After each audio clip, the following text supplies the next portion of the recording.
সারা দেশের বিভিন্ন সরকারি হাসপাতালে ইন্টার্ন চিকিৎসকদের এই চতুর্থ দিনের কর্মবিরতিতে দুর্ভোগে পড়েছেন রোগীরা। প্রয়োজনীয় চিকিৎসা সেবা না পেয়ে ক্ষুব্ধ সাধারণ মানুষ। এদিকে দাবি আদায়ে 48 ঘন্টা আলটিমেটাম দিয়েছেন ইন্টার্ন চিকিৎসকরা। অন্যথায় কঠোর কর্মসূচি দেওয়ার হুঁশিয়ারি দিয়েছেন তারা। আমাদের সহকর্মীদের পাঠানো তথ্য এবং ছবিতে প্রতিবেদন। রাজশাহীতে ইন্টার্ন চিকিৎসকদের কর্মবিরতিতে ভোগান্তিতে পড়েছেন রোগী ও স্বজনরা। হাসপাতাল কর্তৃপক্ষ জানিয়েছে চিকিৎসা সেবা ব্যাপকভাবে ব্যাহত হচ্ছে, শুধু জরুরি সেবা চালু রাখা হয়েছে। 10টা বেজে গেছে, কোনো ডাক্তার আছে? আমার রোগী কালকে আইছি, ডাক্তার কাছে ডাক্তারি পর্যন্ত পাইনি। এদিকে 5 দফা দাবি আদায়ে এবার 48 ঘন্টার আলটিমেটাম দিয়েছে রাজশাহী মেডিকেল কলেজ হাসপাতালের ইন্টার্ন চিকিৎসকরা। এই সময়ের মধ্যে দাবি মানা না হলে আরও কঠোর কর্মসূচি দেওয়া হবে বলে জানান তারা। এদিকে গাজীপুর ইন্টার্ন চিকিৎসকদের দাবির সাথে একাত্মতা প্রকাশ করে ক্লাস ও পরীক্ষা বর্জনের ঘোষণা দিয়ে আন্দোলনে নেমেছে মেডিকেল কলেজের শিক্ষার্থীরা। বুধবার সকালে ইন্টারন্যাশনাল মেডিকেল কলেজের শিক্ষার্থী ও হাসপাতালে ইন্টার্ন চিকিৎসকরা বিক্ষোভ মিছিল ও মানববন্ধন করে অধ্যক্ষের বরাবর স্মারকলিপি জমা দেন। নামের মধ্যে আছে মেডিকেল অ্যাসিস্ট্যান্ট, কিন্তু তারা এখন চায় ডাক্তার ট্যাগ ইউজ করে বাংলাদেশের যে স্বাস্থ্য ব্যবস্থা সেটাকে ভঙ্গুর করে দিতে। ওরা 6 মাস 1 বছর পড়াশোনা করে ওরা এসে ডাক্তার পদবিটা চেয়ে নেবে, এটা হতে পারে না। রবিবার সকাল থেকে চট্টগ্রাম হাসপাতালের কোনো ওয়ার্ডে নেই চিকিৎসক।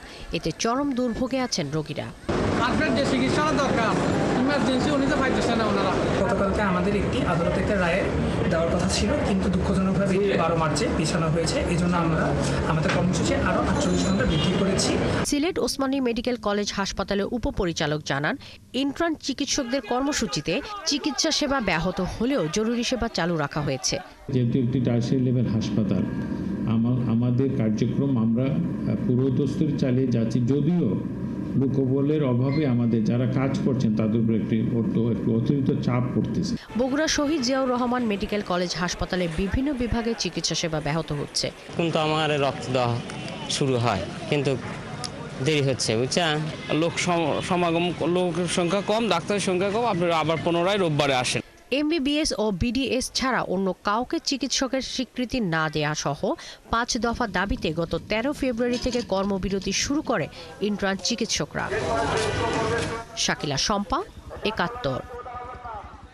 সারা দেশের মেডিকেল কলেজ হাসপাতালগুলোতে চলছে ইন্টার্ন চিকিৎসকদের কর্মবিরতি এবং টানা চতুর্থ দিনের এই বিরতির কারণে প্রতিটি হাসপাতালে চিকিৎসা ব্যবস্থা ব্যাহত হচ্ছে। দুর্ভোগে রয়েছেন রোগী এবং রোগীর স্বজনরা। কর্মবিরতির আরও খবর আমরা জানবো এবং শুরুতে যেতে চাই চট্টগ্রামে। সেখান থেকে যুক্ত হচ্ছেন সহকর্মী রাজীব বড়ুয়া।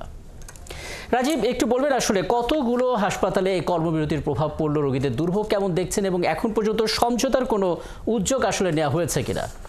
রাজীব, তাদের যে কর্মবিরতি সেটা আজকে 14 দিনে পড়লো এবং এখানে গতকালকে তারা যে যারা মেডিকেল অ্যাসিস্ট্যান্ট যারা ছিল তারা 3টি মামলা করেছেন। সেই মামলার রায় গতকাল কে রায়টা দেওয়ার কথা ছিল, কিন্তু সেই রায়টিও আসলে পেছানো হয়েছে এবং যার কারণে তারা আজকে থেকে তারা আরো 48 ঘন্টার জন্য যে কর্মবিরতি সেইটি তারা আসলে পালন করছে। তবে এই চট্টগ্রাম মেডিকেল কলেজ হাসপাতালে এখানে যেহেতু তাদের কর্মবিরতি চলছে এবং এই কারণে রোগীদের কিছুটা দুর্ভোগ রয়েছে এবং আপনি যেহেতু জানেন যে এখানে চট্টগ্রামে মেডিকেল কলেজ হাসপাতালে প্রায় 300 জন ইন্টার্নি ডাক্তার রয়েছে। যেহেতু 300 জন ডাক্তারের কিছুটা ঘাটতি আছে, তো সেই কারণে কিছুটা দুর্ভোগের মধ্যে আসলে এখানে যারা রোগী এবং স্বজনরা তারা আসলে আছেন। কিন্তু এখানকার যিনি পরিচালক তিনি বলছেন যে আসলে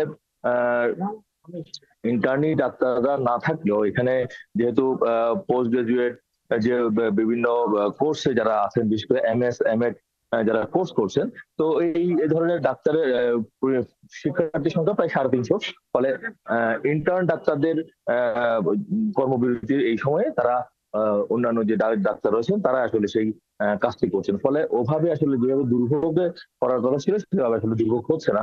তারপরে কিছুটা দুর্ভোগের মধ্যে পড়ছেন, যদিও চট্টগ্রাম মেডিকেল কলেজের পরিচালক তিনি বলছেন যে আসলে তাদের যে দাবি, ইন্টার্ন চিকিৎসকদের যে দাবি, সেই দাবিতে আসলে যৌক্তিক, কিন্তু যেহেতু এটি মন্ত্রণালয়ের বিষয়টা ফয়সলা করার বিষয়, ফলে এখানে আসলে তাদের কিছু করার নেই। তবে তারা চেষ্টা করছেন যে এখানকার যে চিকিৎসক আছেন এবং অন্যান্য যারা হাসপাতালের নার্স এবং যারা রয়েছেন তাদের সবারই আসলে পরিশ্রমটা একটু বেশি হচ্ছে, তাদের ডিউটি ভাগ করে দেওয়া হয়েছে এবং তারা কিন্তু ট্রিটমেন্ট আসলে দিয়ে যাচ্ছেন। এবং এখানে যারা ইন্টার্ন যে চিকিৎসক, এদের সাথে একাত্মতা ঘোষণা করে চট্টগ্রাম মেডিকেল কলেজ হাসপাতালে সকল বর্ষের ছাত্ররা তাদের ক্লাস পরীক্ষা সব বর্জন করেছে এবং তারা কিন্তু কোনো ধরনের ক্লাস বা পরীক্ষা কিছুই হচ্ছে না চট্টগ্রাম মেডিকেল কলেজে। তবে এরা এখানকার যে অর্থাৎ কার্যত স্থবির হয়ে রয়েছে। নিশ্চয়ই পরবর্তীতে আবারও কথা হবে এবং আরো আপডেট আপনার থেকে জেনে নিতে পারবো। এবার সিলেটে যেতে চাই, সেখানে ইন্টার্ন চিকিৎসকদের যে কর্মবিরতি সে খবর নিয়ে যুক্ত হচ্ছে সহকর্মী আব্দুল মুহিত দিদার। দিদার, আমরা চট্টগ্রামের খবর জানছিলাম, আপনি সিলেটে আছেন। সিলেটের হাসপাতালগুলোতে কর্মবিরতি কি প্রভাব পড়েছে একটু বলবেন? বিশেষ করে সরকারি হাসপাতাল যতগুলো আছে সেখানে রোগীদের কি অবস্থা দেখছেন এবং সিলেটে এখন পর্যন্ত আসলে সমস্যা সমাধানের কোনো উদ্যোগ আপনার চোখে পড়ছে কিনা?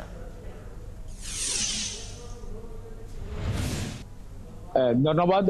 আমি এই মুহূর্তে আছি সিলেট ওসমানী মেডিকেল কলেজ হাসপাতালের সামনে। আমরা সকাল থেকে এখানে ছিলাম। আমরা দেখেছি যে আমরা বিভিন্ন রোগীদের সাথে কথা বলেছি, তো তারা বলেছেন যে 3-4 দিন থেকে তারা আগে যে সেবা পেয়েছেন, চিকিৎসা সেবা, এখন সেরকম পাচ্ছেন না। পরে আমরা উপপরিচালক ওনার সাথে কথা বলেছি, তিনি বলেছেন যে ইন্টার্ন ডাক্তারদের এই ধর্মঘটের কারণে যে চিকিৎসা সেবা কিছুটা বিঘ্ন হলেও তারা যেখানে জরুরি সেবা তারা চালিয়ে যাচ্ছেন। এর আগে আমরা যারা আন্দোলনরত ইন্টার্ন এবং শিক্ষার্থীদের সাথে আমরা কথা বলেছি, তারা বলেছেন যে তাদের যে 5 দফা দাবি আছে সেই দাবি আদায়ের লক্ষ্যে তারা এই আন্দোলন করে যাচ্ছেন।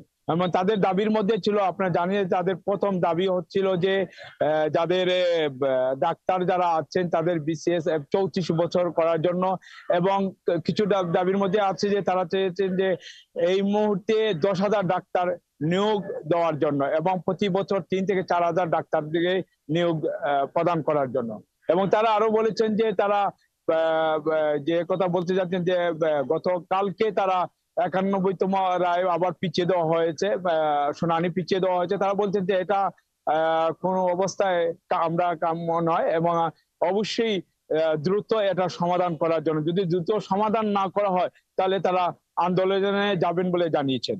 এবং আমরা আপনাদেরকে যে কথাটি বলতে চাচ্ছি যে আমরা সকাল থেকে ওসমানী মেডিকেল কলেজ হাসপাতালের বিভিন্ন ওয়ার্ড আমরা ঘুরে দেখেছি এবং আমরা দেখেছি যে ডাক্তার নাই এখানে, চিকিৎসা তারা অনেক ব্যাহত হচ্ছে এবং এখানে রোগীরা বলছেন যে তারা 4-5 দিন আগে থেকে যে সেবাটি পেয়েছিলেন এখন এভাবে সেবা পাচ্ছেন না, ডাক্তার তাদেরকে দেখছেন না। এই ছিল রোগীদের কথা। এবং আমি আগেই বলি যে উপপরিচালক এবং চরম দুর্ভোগে রয়েছেন, সেই চিত্রটা আসলে সিলেটের প্রায় প্রতিটি সরকারি হাসপাতালেই দেখা যাচ্ছে। আপনি আছেন, নিশ্চয়ই আরো কথা হবে আপনার সঙ্গে।